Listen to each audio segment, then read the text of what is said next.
How does BMR 21 perform if we add GBTC to the portfolio as a way of capturing moves in cryptocurrency? This is Bill Scheid from Applied Finance Research, and that's the question we're going to answer in this video.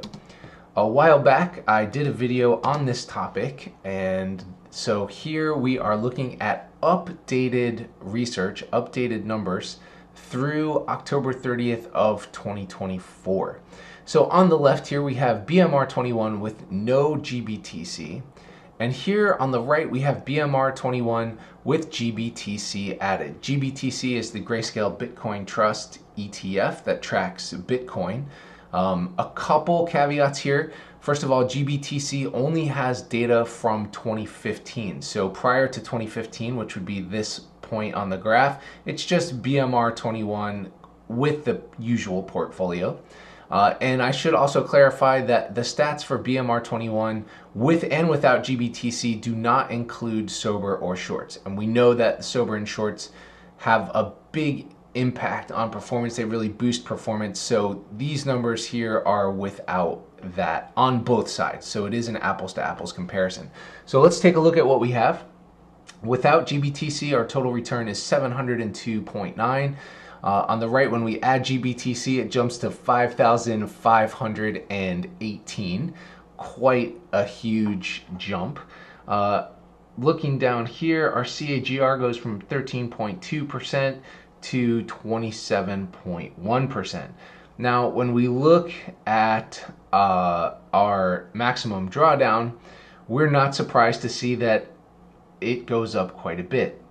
With a lot of trading and investing systems, of course, when we have a greater return, we also take on greater risk.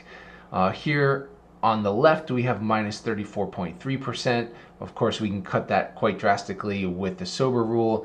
Over here, we have 56.4%, which is actually a greater maximum drawdown than the S&P 500 during this period.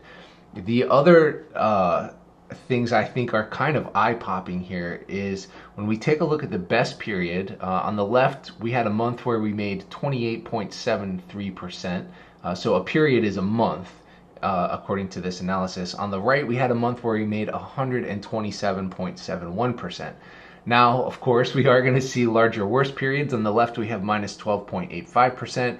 And on the right, we have a worst period of minus 22.66%. The median winning period is 3 versus 4, and over here we have a median losing of 2.3 minus 3, and then on this side minus 3.18. So obviously we have some really stellar returns when we add GBTC. It's not surprising crypto's made some absolutely enormous moves. Of course, to trade this, a trader would have to be able to stomach much more volatility, larger maximum drawdown, and larger worst period. For me personally, this is a bit more volatility than I can handle, just knowing my own psychology.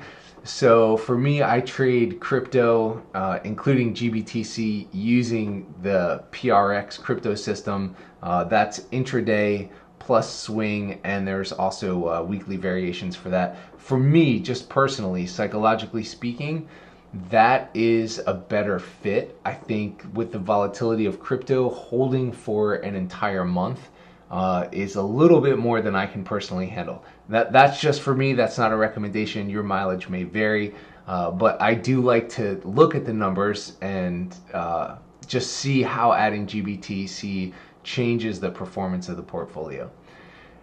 This is Bill Scheid from Applied Finance Research. Thanks for watching and happy investing.